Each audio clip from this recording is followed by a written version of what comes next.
Bienvenue sur la 12e et dernière étape du Dakar 2020. Méfiance tout de même pour cette dernière spéciale, longue de 374 km avec beaucoup de navigation pour terminer vers Qiddiya. Même si les positions étaient figées, il fallait donc rester vigilant.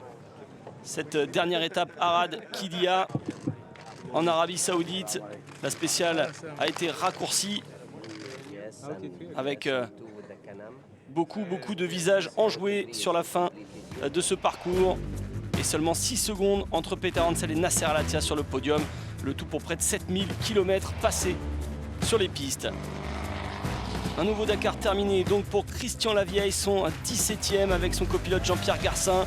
Ils ont amené la Toyota VDJ 200 sur la ligne d'arrivée avec une 28e place et la première place dans la catégorie T2.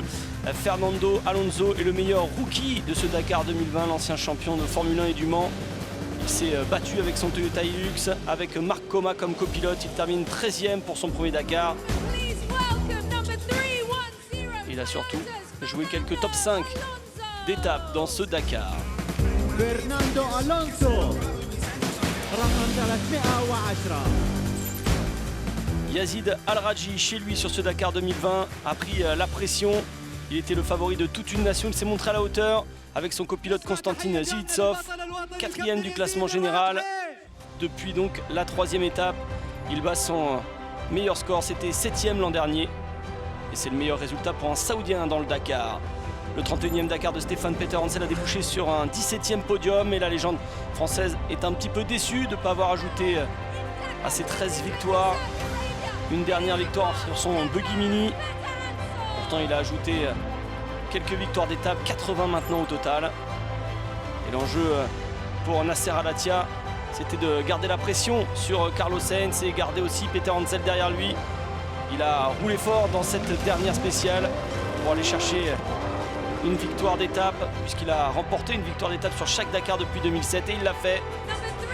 Première étape donc pour le Qatari et deuxième place au général. Et donc cadeau d'anniversaire donc pour son copilote Mathieu Baumel. Et 2 ans après avoir remporté avec Peugeot le Dakar, son dernier, et bien après également les soucis l'an dernier, Carlos Sainz retrouve le goût de la victoire. Premier vainqueur de la nouvelle décennie sur un nouveau continent. 3e victoire donc avec 3 constructeurs différents, X-Trail Mini, Peugeot et donc ce buggy. Le Matador et son copilote Lucas Cruz peuvent profiter.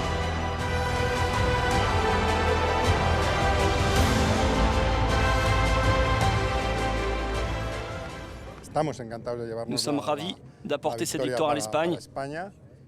Ravis de remporter ce Dakar avec une voiture différente, avec cette Mini qui a bien performé.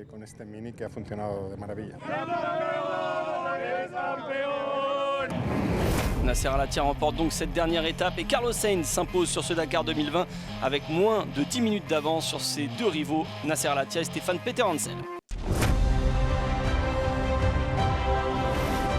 Passation de pouvoir chez les SSV. Chaleco Lopez, 3e seulement du général, n'a pas pu défendre sa couronne. Crevaison lors de l'étape 10, il avait perdu tout espoir.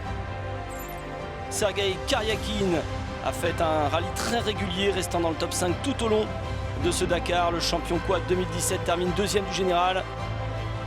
Il va améliorer son véhicule pour 2021. 41 ans d'attente pour un Américain vainqueur sur le Dakar, puis 2 la même année, après Ricky Brabec sur les motos. Casey Curry fait la gloire, donc le Sam, premier donc en SSV. Je suis époustouflé, ouais, c'est le rêve de tout Américain. Brabec a-t-il gagné? 2 Américains au sommet, c'est vraiment génial. Mon équipe a fait un travail phénoménal. J'étais en mode confort, la voiture fonctionnait bien tout le temps. Une expérience épique, j'oublierai jamais, ça c'est sûr.